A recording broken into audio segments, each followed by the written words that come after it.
Barkanmu da warhaka, barkanmu da sake kasancewa da ku a cikin sabon bidiyo. Na san wannan application ɗin zai burge ku da zaran kun kalli amfaninsa.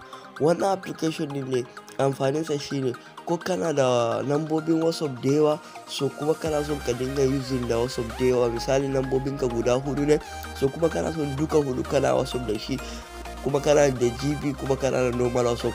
Wannan application ɗin zai baka dama ka ninka GB ka ko kuma ka ninka WhatsApp naka, ka yi rijista da su ko so nawa a cikin wannan application ne. So sannan abu na biyu kuma, ko Facebook ne kake da shi, kana da account da yawa baka son kana login kana logout kana login, so wannan application din zai baka dama ka yi login a cikin Facebook sama da guda 10. Sannan kuma ga masu fake referral ko kuma masu yin harkan platform, so in an baka wani application za ka iya fake referral da shi ka ninka shi ko so 10 kana rijista da shi. So wannan application din da yana da matukar amfani. Yan uwa kada mu ɓata lokaci, mu wuce kai sai cikin wannan bidiyon nan.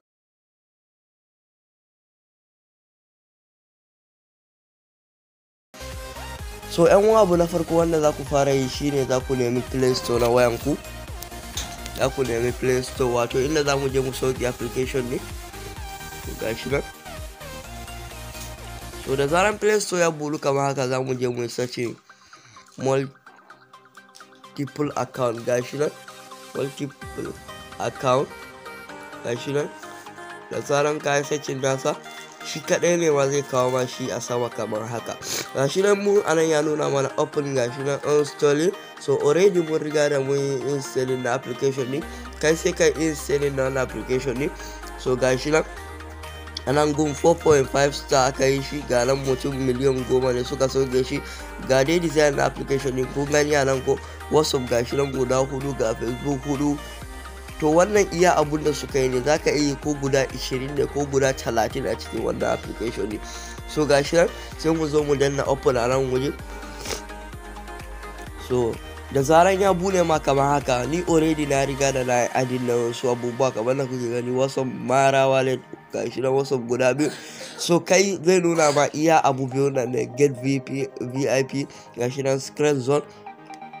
So wato wannan sai ka biya kuɗi, amma za ka iya amfani da na free a nan go. Abu na farko da za ka fara yi shine za ka danna filin ad din nan. Da zaran ka danna filin ad din nan, za ka nemi application din da kake so ka ɗauko shi ne.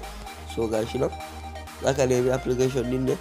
Mu misali mu zo nan go ne, mu zo nan go, wato gashi nan a nan go, gashi nan mu zo nan go misali WhatsApp namu. Gashi nan already kun ga WhatsApp namu mun riga da mun yi register, amma hamu ID na WhatsApp a nan go. Gashi nan to da zaran mun yi ID nashi, za ku kalla ya bude sabo haka. So misali nan gujin mu zo na cire nan, so kai sai mu danna kai sai ka shi na wancan laushi ne. So multiple akwai okay. So ina zuwa misali nan mun danna gashi nan, so yana kokari shiga. So gashi nan ya shiga, kun ga WhatsApp namu ya dawo sabo.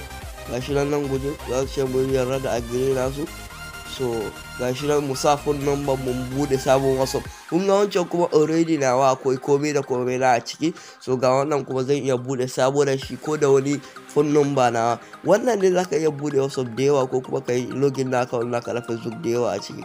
Mun gode sosai da sosai. Sannan kada ku manta da yi mana subscribe da alamar ta ƙararrawa. Mun gode.